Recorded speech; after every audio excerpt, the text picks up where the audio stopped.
अगर ये 24 का चुनाव हुआ तो भारत देश की जनता के चिथड़े उड़ जाएंगे, चिथड़े।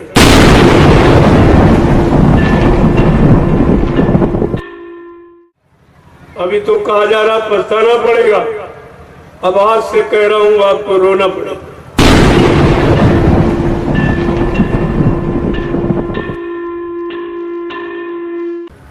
परमात्मा ने तुमको भी बुद्धि दी, ये बुद्धि परीक्षण का यंत्र है।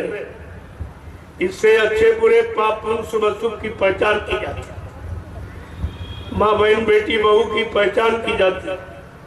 ये परीक्षण का यंत्र, और आपने बुद्धि का प्रयोग ही नहीं किया, बल्कि बुद्धि को आपने गिरवी रख दिया। किनके पास? नेताओं के पास। कितने दिन के लिए? 5 साल की। एक दिन बुद्धि का दान किया, 5 साल के लिए तुम्हारा बुद्धि दान गिरवी हो गया। अब 5 साल आप कुछ नहीं कर सकते, ना कुछ कह सकते हो, चाहे जितनी परेशानी हो, चाहे जितना दुख तकलीफ हो, चाहे जितने टैक्स बढ़ जाए, चाहे जितनी महंगाई बढ़ जाए, चाहे बच्चों को बेरोजगार कर दिया जाए, लेकिन 5 साल तुम जबान नहीं खोल सकते। ये बुद्धि गिरवी है, आज तक कोई नहीं समझ पाया। जो अपने आप को विद्वान कहते पढ़े लिखे, वो भी नहीं समझ पाए। जो कर्मचारी अधिकारी बन गए, वो भी नहीं समझ पाए। जो प्रधानमंत्री राष्ट्रपति बन गया, वो भी नहीं समझ पाया। ये मतदान बुद्धि का गिरवी रखना है, और वो भी एक दिन के लिए 5 साल का। और कितने साल हो गए आपको करते करते? 70 साल आजादी के निकल गए। 14 पंचवर्षीय योजनाएं आप बुद्धि को गिरवी रखते रहे नेताओं के हाथ, और तुम्हें कुछ नहीं मिला। और अब भी नहीं जाग रहे हो, अब भी सो रहे हो। जगाने का काम केवल संत महात्मा करते, बाकी जगाने का कोई काम नहीं। और आज भी आपको जगाया जा रहा कि अब भी जाग जाओ, अभी वक्त है गुनाहों से तू तौबा कर ले, फिर न कहना कि हमने सुना था पैगाम नहीं। ये तो बात आपको रखनी ही पड़ेगी। कब तक आप मार खाओगे? कभी तो आपको घूम के खड़ा होना ही पड़ेगा। अगर पहले खड़े हो जाओ तो तुम्हारा कुछ बच जाए, कुछ बच जाएगा, नहीं तो बिल्कुल नंगा कर देंगे। और तब तुम महात्माओं के पास आओगे तो महात्मा कहाँ से तुम्हारी मदद करे? कपड़े की व्यवस्था, रोटी की व्यवस्था, मकान की व्यवस्था, धंधे व्यापार की व्यवस्था, नौकरी चाकरी की व्यवस्था, खेती की व्यवस्था, कौन कौन सी व्यवस्था आपको है? इसलिए वो पहले से आपको जगा रहे हैं। अब भी जाग जाओ और अपनी बची पूंजी को बचा लो, न ये भी जाने वाली। सब तो चला गया, बचा कुछ। और सब कुछ खोने के बाद भी आपको जानकारी नहीं हो रही। बड़े आश्चर्य की बात तो ये है कि सब कुछ चला गया और तब भी नहीं जाग रहे, तब भी गफलत की नींद सो रहे आप। लेकिन महात्मा अपना कर्म कभी छोड़ दे, वो तो निरंतर धर्मोपदेश जो मानव समाज के हित के लिए है वो बराबर करते ही रहते। आने वाली मुसीबत आपत्तियों का इशारा वो करते ही रहते। तुम मानो न मानो, ये तुम्हारा काम उनका काम बता रहे, और बता रहे हैं, समझो न समझो तुम्हारा काम। आपको पछताना पड़ेगा। अभी तो कहा जा रहा पछताना पड़ेगा, अब आज से कह रहा हूं आपको रोना पड़ेगा। आज से ये कह रहा हूं कि आपको रोना पड़ेगा। ऐसी स्थिति बनती चली जा रही, और बनाने वालों ने सारा देश बेच दिया, कुछ नहीं बचा।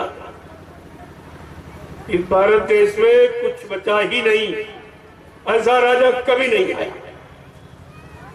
किसी युग का इतिहास उठा लीजिए आप, राजा ने जो भी निर्माण किया अपने राष्ट्रीय कोष से, जनता से कभी नहीं मांगा।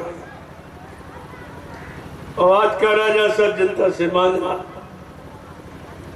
और घुमा फिरा के महंगाई के द्वारा, टैक्सों के द्वारा, जीएसटी के द्वारा तरह तरह की योजनाएं अपना कर तुम्हारे से निकाला जा रहा है और तुम्हारी समझ में अभी नहीं आया। डॉक्टर जब फोड़े का मवाद निकालता है तो मरीज को आराम मिलता है, वो समझ जाता कि इसने जो निकाला है वो हमारे आराम की, लेकिन ये जो निकाल रहे इसमें तुम्हें क्या आराम मिला। लेकिन कोई नहीं कह रहा, सब चुप, एकदम मौन खड़े हो। ऐसा डर गए कि मैं कह दूंगा सत्य तो नौकरी चली जाएगी, सत्य कह दूंगा हमारा व्यापार खत्म हो जाएगा। अरे व्यापार खत्म हो जाएगा, नौकरी चली जाएगी, इसकी चिंता आपको है, लेकिन देश चला जाएगा इसकी चिंता नहीं आपको। तुम जिस देश के नागरिक हो उस देश के बारे में आपको कोई चिंता नहीं। तो ये तुम्हारा कैसा नागरिकपन है कि नागरिक होते हुए और नागरिक बेचारा कुछ कह ही नहीं पा रहा, कुछ जवान नहीं खोल पा रहा। कितना अन्याय हो जाए, कितना अत्याचार हो जाए, कितना मतलब यानी महंगाई और कितनी गरीबी आ जाए, लेकिन आप कुछ कह ही नहीं सकते। तो फिर तुम्हारा जीने का अधिकार क्या है? आखिरकार किस लिए आप जी रहे हो? जब अच्छी सच्ची बात कहने का अधिकार नहीं तो तुम्हारा जीने का अधिकार ही नहीं। जी रहे हो लेकिन मुर्दा बन के जिए, जिंदा बन के नहीं। जैसे मुर्दा नहीं कुछ कहता है ऐसे तुम नहीं कहते, तो तुम्हारा जिंदा बन का मुर्दे को। इसलिए अब भी जागो, चेतो, उसमें आ जाओ। आगे का समय बहुत खराब कि आपका जीना मुश्किल हो जाएगा। अगर ये 24 का चुनाव हुआ तो भारत देश की जनता के चिथड़े उड़ जाएंगे, चिथड़े। तुम्हारे पास तुम्हारा कुछ नहीं बचेगा, तुम्हारे लिए कुछ नहीं बचेगा, न शासन, न प्रशासन, न व्यवस्था, कुछ नहीं बचेगा। ये सब उसकी व्यवस्था बना दी लोगों, और विपक्ष भी एकदम मौन बैठा, कुछ नहीं कर पा रहा। तो विपक्ष का मतलब क्या हुआ? विपक्ष इसीलिए रखा जाता है कि अगला कोई मनमानी न कर पाए, लेकिन विपक्ष चुपचाप। कारण क्या, इनको भी पहले मौका दिया गया, ये भी इन्होंने ये किया। तो जानते हैं कि हमने भी यही किया अपने शासन में, अपने प्रशासन में हमने यही किया। अब ये कर रहे तो इनको हम कैसे कहें? इससे संकोच में ये सत्य को कह नहीं पा रहे, लेकिन परिणाम तो बुरा हो रहा है। जनता के लिए सब तो बुरा ही बुरा दिखाई दे रहा है, सब दुख तकलीफ भी दिखाई दे रहे हैं, सब अत्याचार, अनाचार, भ्रष्टाचार, पापाचार, यही सब दिखाई दे रहा। तो इससे कौन सा लाभ मिलेगा?